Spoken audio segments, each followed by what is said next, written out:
Good afternoon. You guys awake? It's going to be a great panel. All right, we're going to solve the agency of the future in 30 minutes, so we don't have much time. So we'll start with an all play. This industry in the past 10 years, I don't need to tell you guys this, has been remarkably transformed and disrupted. And the agency leaders that have succeeded so far have been change agents and have been able to sort of push through lots of inertia to get things done. What now, though, looking forward, is mission critical for you to evolve your agency? Carl, go. It's tough, isn't it? Thanks. Obviously, there's no answer to this question. It's a ludicrous question.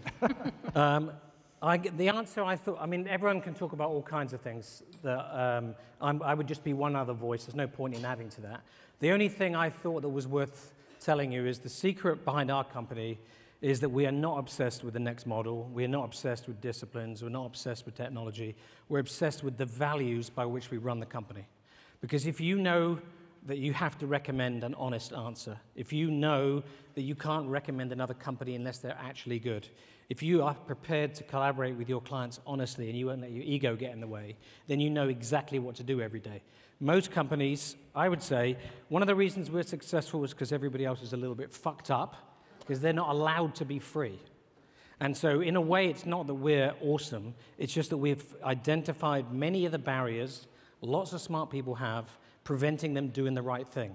So if we just keep asking ourselves, don't worry, vision is great, values are more important. What are the values? What client would you decline in new business and why? What client would you fire and why? If you don't know the answer to those questions, then you're going to be in trouble whatever model you think you're chasing. So ditto, first of all. Still your answer. Yeah, I think I'll always follow Carl on any question. I think the other piece of it, and maybe this is just a different way of saying the same thing, but it is about client-centric decision-making. And when you are free to, as you said eloquently, to be able to make the right choice, you can say, spend less in paid media. If a client comes to you and you're working inside of a media agency and says, I need to drive traffic into my restaurant, invariably the answer is spend more money in media. The truth is, that might not be the right answer. And so if we focus on what are the questions and what's the honest answer, that's the best thing. Barry. Yeah, I think never has this industry been more challenged. We're tracking 5 downward pressures on the agency business. One's been around for a while, which is procurement. Any of us who work in agencies know what that's been like to deal with, but putting downward pressure on pricing of agencies. Second one is the rise of in-house agencies, which seems like it's accelerating. When you see guys like Tor Myron leaving the industry and going over to Apple, or Andrew, we were just backstage with Andrew Keller at Facebook. These are like some of the heavy hitters of the industry, and they've now gone outside of the agency landscape. Third one would be the thing that our big boss talked about this morning, which is the rise of the consultants trying to push their way into this industry, mainly because their industry is not doing so well right now, and they see money to be had. The fourth that we track are Google and Facebook, which are both friends and perhaps competitors. Together, they're worth about $1 trillion, and they control about 50% of the media budget in North America. So they've got pretty deep pockets to build all kinds of solutions for clients, perhaps at the expense of agencies. And then the fifth one is automation and AI, and what that has the potential to do. So against these 5, if you're not figuring out a way to kind of rise above where the industry's at, it's going to be pretty challenging to remain relevant. And the thing I think that makes it most difficult is that many of us are owned by the 7 big holding companies that own just about all the companies in the industry. Collectively, from MDC all the way up to WPP, they represent about $60 billion worth of revenue every year. And they're holding companies, so their business model is quite different from perhaps the brands that we work on. How many of us have R&D budgets, as an example, within agencies? So how do you find that margin, that extra little bit of money to invest in new things? It has proven to be somewhat challenging. And this is not a dig at holding companies.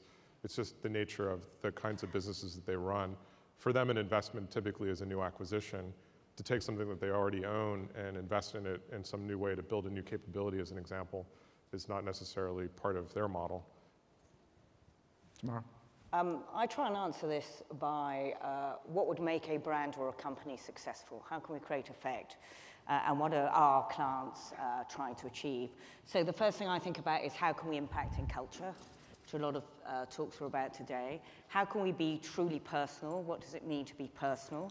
So I guess that's the human and the automation. And I also think about the differentiation we have as in culture and the type of culture we create and the people we have. So really thinking about talent, the diversity of talent. I do think a lot about capability in order to get into culture. And I think a lot about human insights and the value of having a global network and how we can have that learning impact what we do every single day. Getting paid is important. Liz, you know, the industry is sort of at this inflection point now where it's moving away from time and looking at value. How would you grade the industry right now on that switch, and what still has to happen? Well, I think we're really far away from where we need to be, because ultimately what we do is to drive some result, right? And so we have to get paid based on the results that we drive, whatever those are. And it's hard, as Barry mentioned, when you're living in a holding company where you're trying to drive, you know, X number of dollars, you're willing to, you have to drive that FTE model in the current environment, but we have to move towards some type of pay for performance, because if you look at the consultants, and I love the article that you guys had where, you know, RGA is looking to disrupt consultants, love it, right? Flip the script. That's a great model. They get paid a value-based pricing based on the results that they drive. Can I just do a little defense of holding companies for the one in a holding company? Tough one.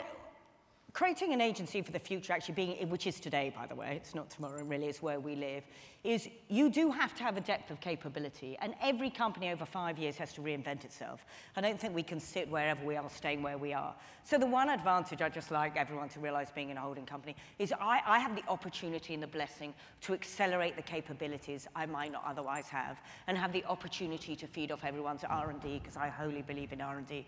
So big companies which have scale can enable you to do lots of things. So there isn't an either or about small being great for the future and big being bad. I think there are the balance of both. I don't think it's scale. I think it's are you free to do the right thing? I think that's the real question. And I don't think many agencies are free. I think it happens that often when they're smaller, they have that ability. But no one, even though we're part of a holding company, it's a sort of small holding company, we don't do timesheets. I've got R&D budgets. We can do what we like as long as we deliver. Well, and so I think more people, I think the agency of the future is the agency run by people who are prepared to control their own destiny and not give it up. As soon as you give it up, then you no longer are a passionate place that can attract the right people. You're having to recommend so-and-so as a PR company because they're in the group. Even if that ever happens, you're compromised. If it ever happens even once, because you know they're not the best. If they are the best, no problem. Tamara, but if they're not. Do you feel free? I feel very free. I feel enabled.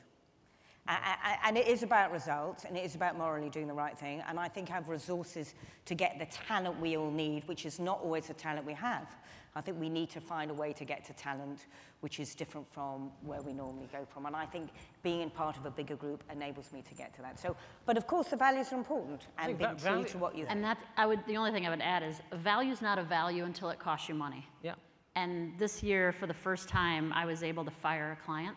Yeah. And it was incredibly, it was rich on so many levels. Feels good. And it was a client that was abusive and unclear and took it out on the agencies. And it was the first time in my entire career I said, no mas, no mas. Carl, you, at Anomaly, you have something called Jawbone, right? And it sort of is... We did have. We did have, okay. Yeah. So, but I think the interesting thing about that is that you were training your people to think like entrepreneurs and not like account executives. Could you sort of unpack that a little bit? Well, it's part of the bigger thing, which is we don't do timesheets because we think they drive the wrong behavior. You don't want to be in a meeting, ever, saying, how can we reduce the amount of time so-and-so spends on the account? I just think that motivation is at odds with the client's desire to build their business. So from our point of view, you need to be as entrepreneurial as possible. And when you get to procurement, I like procurement because procurement has to go with, procurement when it comes to it is a power game. The real truth is it's who needs who the most. When you sat over the table, if you are a commodity, you're done. So all the agencies should be doing all the time is being indispensable, unfireable, and have a little bit more power over the side of the table. And the only way you do that is to truly deliver for the client. We will do it using every entrepreneurial mechanism there is. Jawbone, when we launched that, we got paid no fees entirely on royalties. We earned $4 million in a year just on royalties. You're never talking about the time you're spending on the account. You're spending your time talking about how do I sell more. And we have a performance-based compensation with every client that will have one, which is probably 3/4. It means that you don't know till December how much profit you're going to make, and you have to feel lucky, right? But it means you're working all the time on the end of year reconciliation. So whether it's performance bonuses, royalties, whatever it is, we will be looking to add those. The net of that, if you are good, is high margins. So we have a 25% margin, and we have big companies and really strong procurement companies. But we say to clients, we will be the most expensive agency you've got, and at the same time, the best value for money.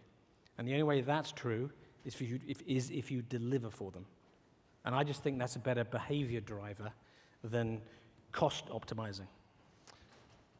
Barry, brand campaigns right now are really complicated. There's all sorts of touch points. How do you really provide a holistic solution to brands that have all these digital activations out there, and how do you make sure you're seeing the forest from the trees? Yeah, I think the new definition of integration and holisticness is kind of to expand beyond the agency. And I'm not sure that RGA is necessarily the experts on big brand campaigns. That's not really our heritage. We come more out of the design, technology, and innovation space. We used to suck at advertising. We finally got pretty good at it, but I still think that the legacy of RGA is that we've helped clients innovate in terms of creating new products, new services in this new digital connected age. So I think for us, the definition of an agency was pretty expansive. And now I'm not even sure that the term agency is a useful one any longer. I feel like the best companies get to the point where they have such a broad mix of services that they can't be pigeonholed into any one little moniker like an agency or a consultancy. We actually have both under one roof. We have a pretty robust ventures business that, to me, is one of the most exciting things that we're doing, which is really testing whether or not you could take all the talent that used to work inside of agencies or inside of digital agencies or whatever, and apply it to a slightly different industry and create value in a different way and make money perhaps down the line through exits. So you have to wait till December to see if you make a profit. We often have to wait 4 or 5 years to see if a company that we've incubated is going to get acquired or pay out somehow. So I think in that landscape, looking very broadly, this new definition of integration includes a lot of different capabilities under one roof. The whole aim, though, is to help companies grow. And I think the main thing that unifies all of them is that we have a lot of empathy for where our clients are right now. The world is hyper-competitive, globalized, and many of them are struggling to grow for the first time in their history. You have companies like Coca-Cola that went on for 125 years, growth year after year, no problem. Every year they were growing, and they finally have hit the wall in the last couple of years.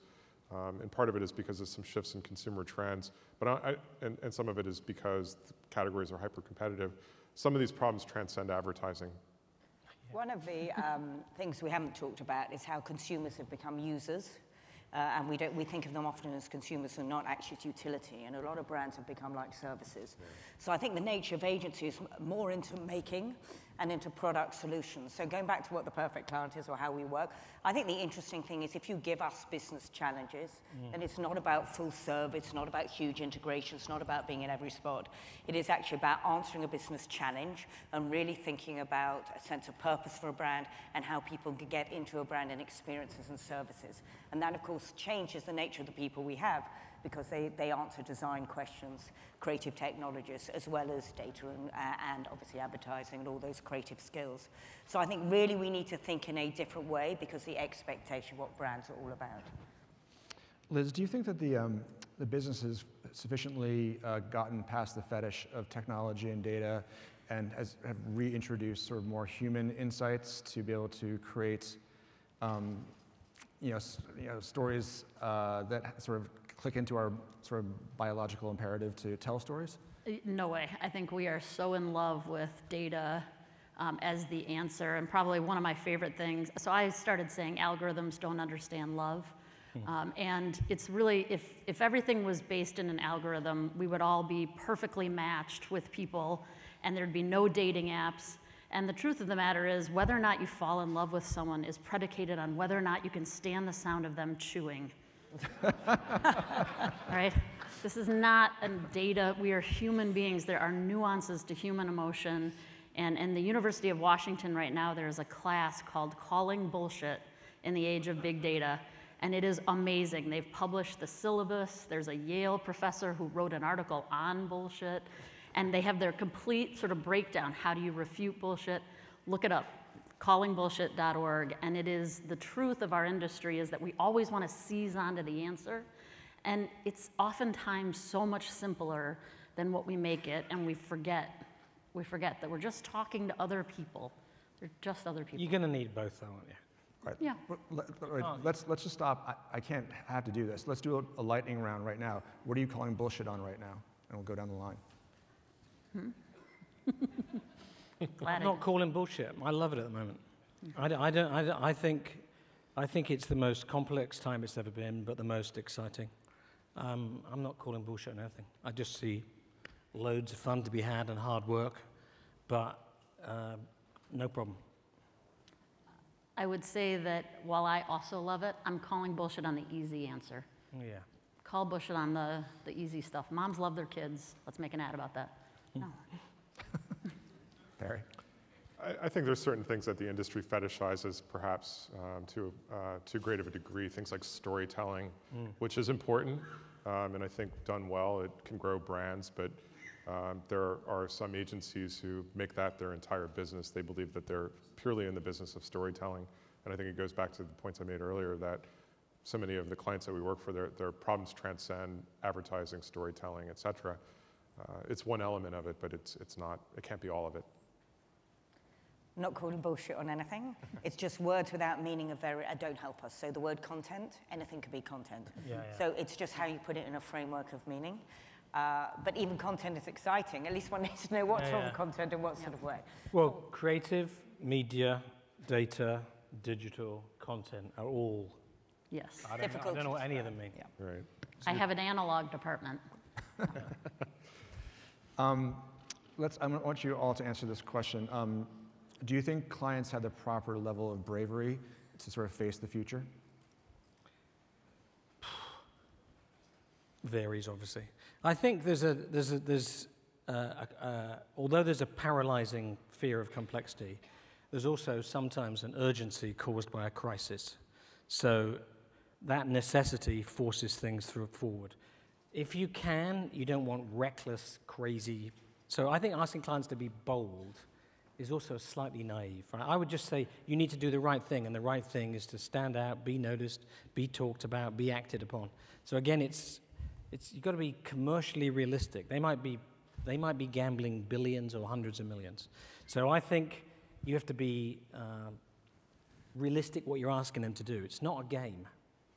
You said to me in our pre-interview, which I thought was interesting, that clients either come to you with an appetite for change or a desperate need for change. Yeah, that's who we filter out anybody that wants the status quo. There's some people who are really who come in and say, we have a vision, we're going to change the way we do marketing, we need to transform the category, or other people who are screwed and are going, I have no idea how to get out of this mess, but somebody said you might know. Now, we might or might not, but either end of those is a good context. But I think it requires, it's not just bravery, it's vulnerability, right? So when you define your brand and it's happy, joyful, welcoming, like there's no arguing credibly the other side. And taking a point of view means being vulnerable. It means you might be wrong. And I think that is the sort of measure of a true brand. I mean, when we talked about it, think of a brand like Jimmy John's, right? Nowhere in their marketing do they say their food is good. They don't say it. Yeah. That's a choice. That's a really, think about that. You're a food company and you never once say the food is even remotely I good. say it's fast, right? Fast. Yeah. There's no good. I think the challenge for our client is not necessarily about bravery. It's really that journey from idea to implementation that they're falling down on. As the world has changed, these big companies that became our clients, these huge Fortune 500 brands, they really built engines that were really good typically at one thing. One of our clients, big CPG company that makes things in cans that are sold in the center of a supermarket, and that business is completely flatlined in the last couple of years. Consumer preferences shifted. All these new interlopers have come in from the outside, like Blue Apron and all the way to Seamless, that are all aimed at putting a meal on the table in a different way. And all of these things are starting to erode the business. So the direction for them is pretty clear. They've got to figure out how to innovate out of the thing that they did for decades, if not close to a century. But getting from the idea to the implementation and the execution is where a lot of them fall flat. And a lot of it is mainly just based on internal organization. They have the money, they have the wherewithal, they have the desire. They don't necessarily have the people. There's no one whose job is to transform the organization from the inside. And so the journey from an idea to the execution is where I think the greatest challenges lie with most of our clients. Have you ever tried Blue Apron? What's that? Have you ever done Blue Apron? I have. Worst experience ever. Yeah. 700 ingredients. Who has time? Right. Who has time? I feel there is a lack of confidence in the client community. Actually, I think that we haven't seen huge growth that we used to see with brands that I saw when I was younger, that you did something, it had an effect, and you saw that growth. So I think our task is serious, and it is to give business solutions, and it's look for those solutions in a way that really can, as I said, impact culture, can be seen and can be felt and can be made a difference. And if we could be singular and confident in what we do, I think that as agencies, we can really help our clients get there, because they're looking for growth. They're under enormous pressure. They're under enormous pressure from their shareholders, from takeovers, and I think we really need to solve their business issues with dramatic ideas that can make a difference in the marketplace. Because if we're not seen, if they're not famous, if they don't impact culture, it's just going to be wallpaper and make no difference. So I think this is a serious business where we should look for bold solutions. It's a great equalizer at the moment because of the need to solve problems right now. You have no pass. There's no pass. You can't say, I've had the account for 60 years, therefore I should have it for the next few years. You can't say we should have the account because we're the agency of record and we're an advertising agency. All bets are off. Who's going to solve it? Which I think is really liberating for anybody who is up for the fight and prepared to commit. It's a real change in the last decade. Tamara, what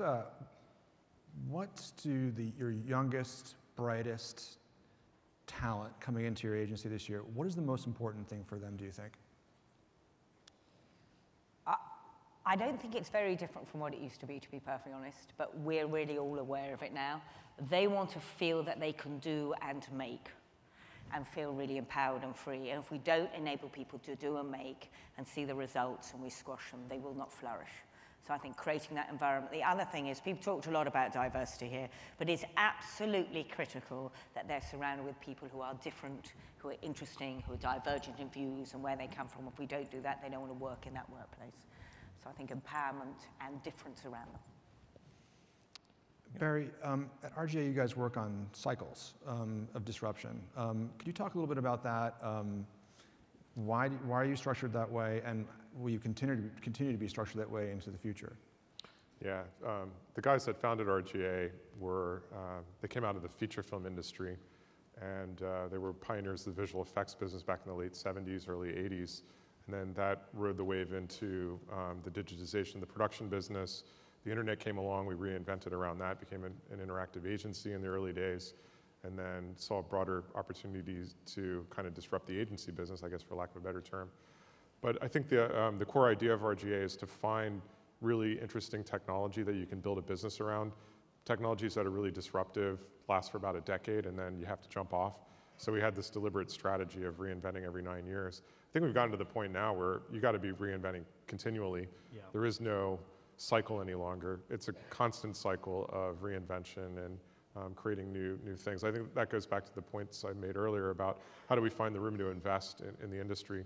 And luckily, our parent company has actually been quite supportive of us getting into new things.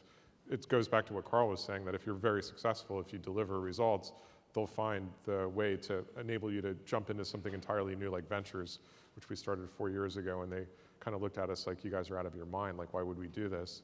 And now they think it's one of the smartest things that we've ever done.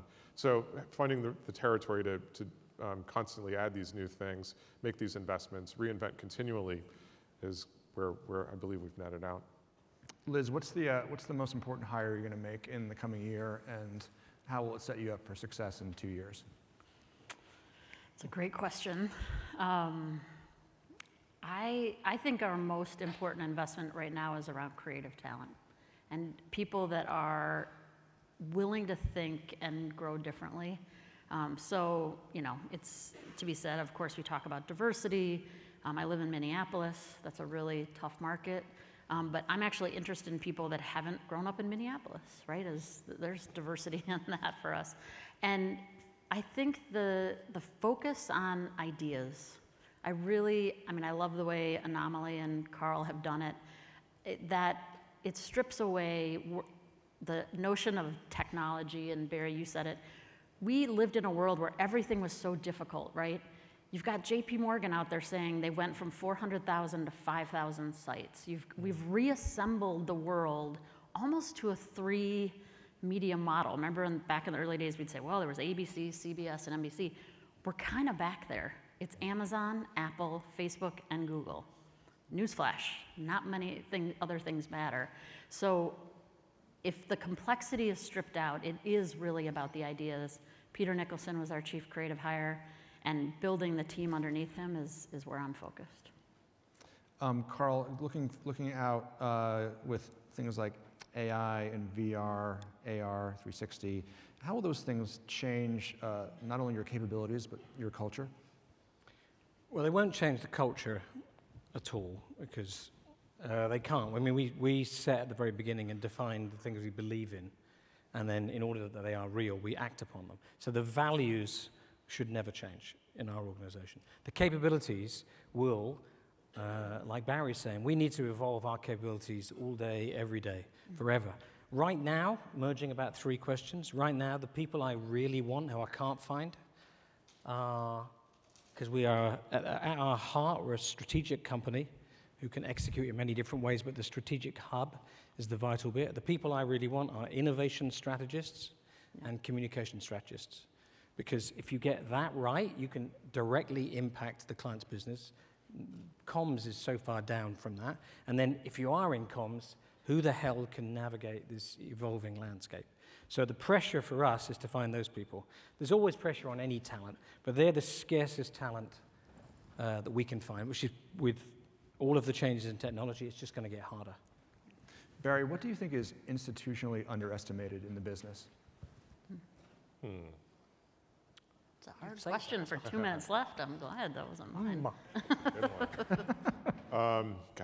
I think one thing that's really helped my company has been continuity.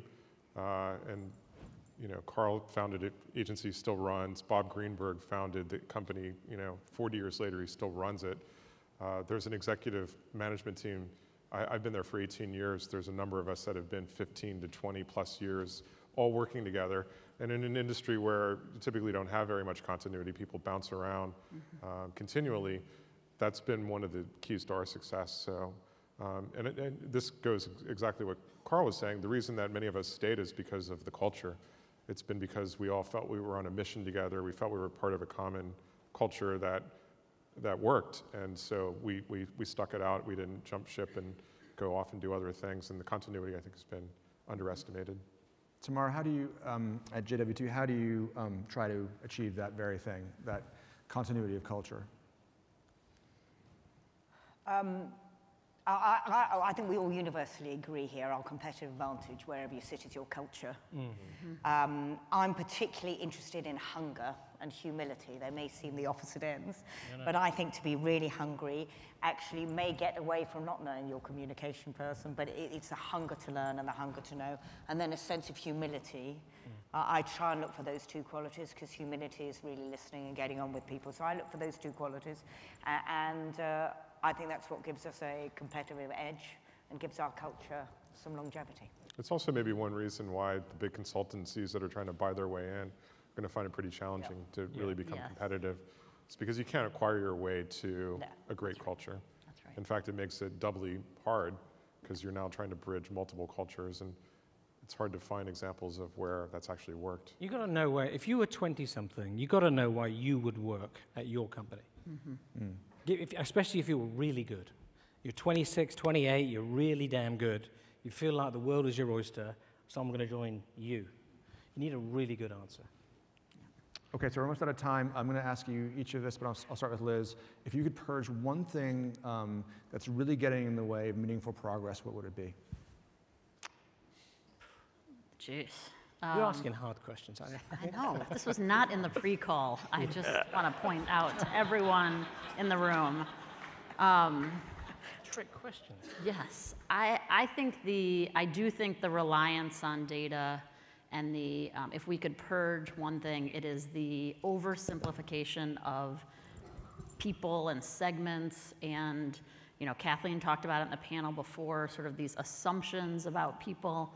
I think if we could purge that and approach people with a sense of humility and a sense of really wanting to understand them, we would be much better off.